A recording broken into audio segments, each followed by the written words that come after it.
Bienvenue au SAV de la Tech, le podcast bimensuel qui répond aux questions non techniques des gens de la tech. Je suis Adrien Joly, développeur JavaScript qui n'essaye même plus de défendre les qualités de son langage.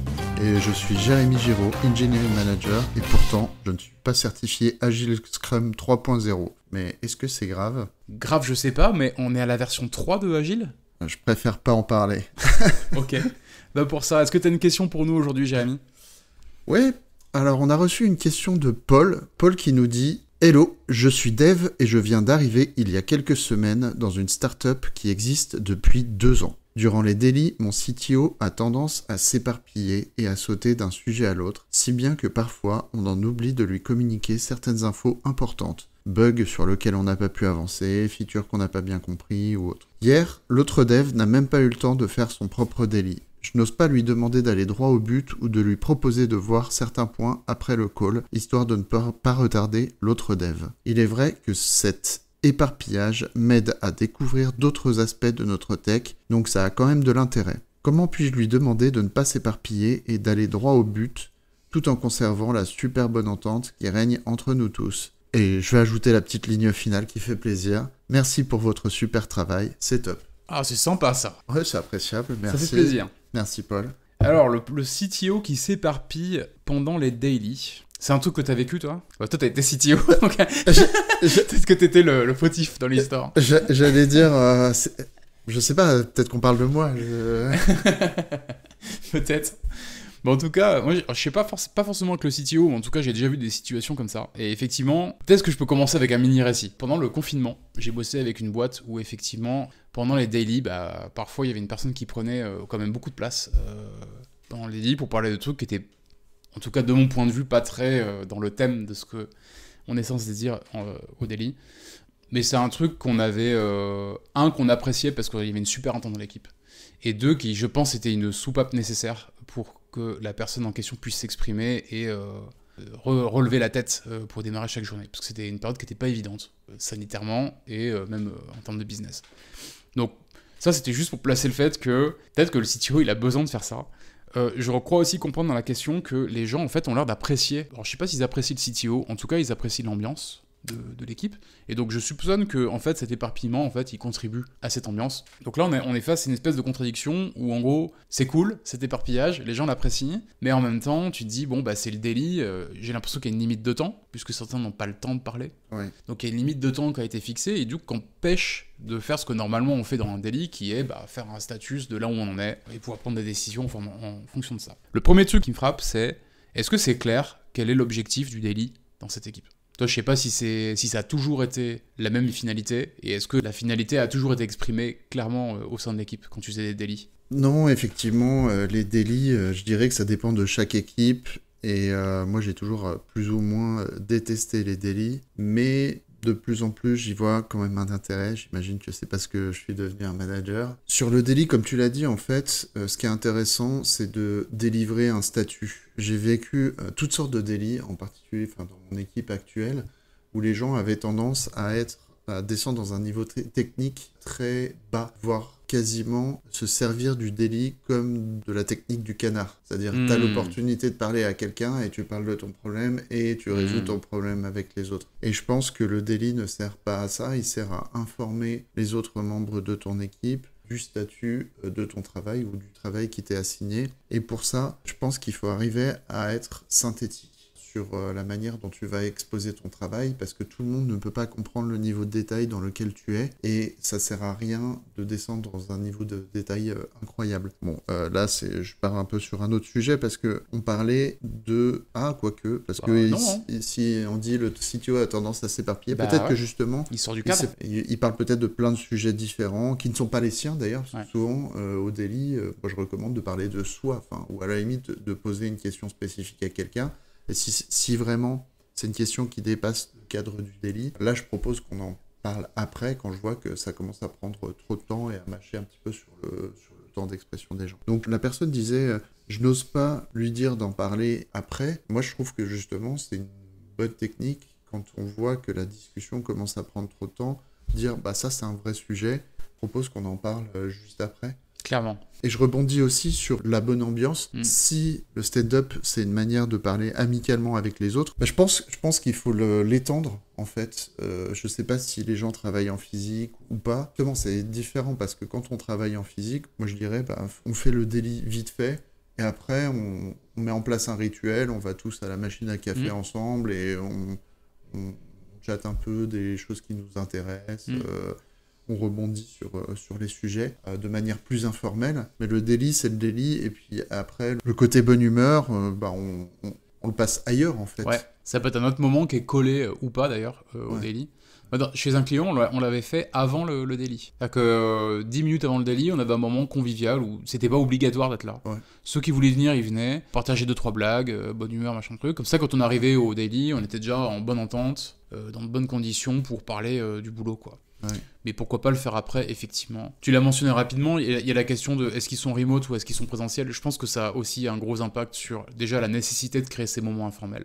Ouais. Je pense que quand tu es à distance, c'est hyper important de créer du lien où on parle d'autre chose que juste du day by day, quoi. Donc en supposant que cette boîte travaille en remote, y compris occasionnellement, c'est peut-être des moments à prévoir en plus du daily. En tout cas, j'ai l'impression que le bon point de départ, c'est déjà de s'interroger sur qu'est-ce qu'on attend d'un daily, quoi. Qu'est-ce que le CTO attend du daily? Qu'est-ce que les développeurs attendent du daily? Ça, c'est peut-être une discussion à avoir, hein. Lever le point et dire, ok, là, il y a eu incident, puisque pour moi, quelqu'un qui n'a pas le temps de parler pendant un daily, c'est un incident. C'est un précédent que t'as pas envie de répéter, quoi. Et c'est pour moi une raison suffisamment, alors pas grave, mais suffisamment importante pour dire, ok, posons-nous 2 minutes pour voir qu'est-ce qui est ok et pas ok de faire en daily. Ouais, ça ferait partie de ce que j'appelle le problem statement, la manière dont tu peux, si tu veux en parler à ton CTO, de pouvoir amener le sujet. C'est-à-dire que c'est un élément factuel. Il y a Jean-Michel qui voulait dire quelque chose d'important au daily l'autre jour. Il n'a pas pu s'exprimer parce que ça a dépassé du temps. Donc, je viens de voir pour voir comment on pourrait essayer de cadrer le daily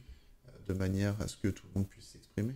C'est ça. Et après, je pense que c'est... Bon, je reste persuadé qu'un daily, le gros intérêt, c'est de faire un statut, hein, en gros, qu'est-ce qui a progressé, sur quoi on est bloqué, qu'est-ce qu'on compte tacler aujourd'hui, grosso modo. Dire, ah, j'ai bossé sur machin, on s'en fout un petit peu, c'est plus le résultat qui importe, ou s'il y a blocage. Ça, c'est plus mon avis que je suis en train de partager.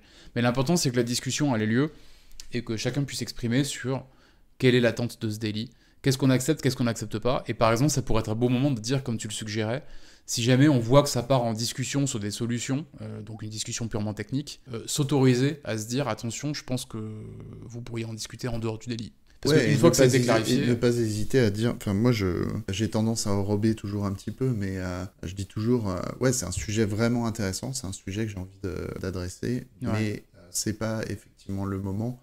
Donc, proposition, est-ce que vous voulez qu'on se refasse un point après? Comme ça, les gens qui sont moins impliqués, ils peuvent avancer sur leur taf. Voilà, parce que si ça n'intéresse pas tout le monde... Ouais. C'est très sain d'enrober. Après, je pense que sur ce genre de meetings qui souvent sont très très courts et très rapides, parce que ça saoule vite tout le monde, hein, les meetings qui durent une demi-heure, c'est chiant. Donc quand un daily dure 10 minutes, par exemple, j'ai tendance à penser qu'il vaut mieux, à la rigueur, que les règles soient claires au début, comme ça tu peux même éviter l'enrobage, tu vois.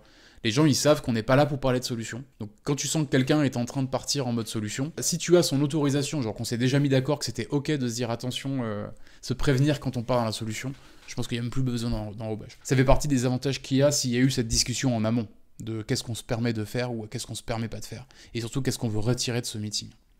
Est-ce qu'il y a des éléments de la question auxquels on aurait pu passer à côté? J'ai l'impression qu'on a fait le tour sur la question. Tu vois d'autres éléments qui sont potentiellement intéressants en lien avec les daily? Ouais, moi j'ai une technique. Alors bon, comme je travaille sur plusieurs time zones, du coup mon daily il a lieu l'après-midi, en fin d'après-midi. Et je trouve ça particulièrement bien pour nous en Europe d'avoir des délits en fin d'après-midi, parce que la technique que j'utilise personnellement, c'est que je note au cours de la journée les différents points sur lesquels j'ai travaillé, c'est-à-dire au fur et à mesure où je travaille sur une tâche, entre guillemets, je vais noter cette tâche dans un petit bloc-notes, et comme ça, quand j'arrive au daily, j'ai déjà préenregistré une liste de 3 ou 4 bullet points qui disent j'ai fait ci, j'ai fait ça, j'ai avancé sur ce sujet-là, mais j'ai pas fini. Et vraiment essayer d'être synthétique et orienté projet. Enfin, ça devrait être clair parce que l'idée de savoir sur quel projet travaille chaque personne, ça devrait être quelque chose qui est clair dans l'équipe.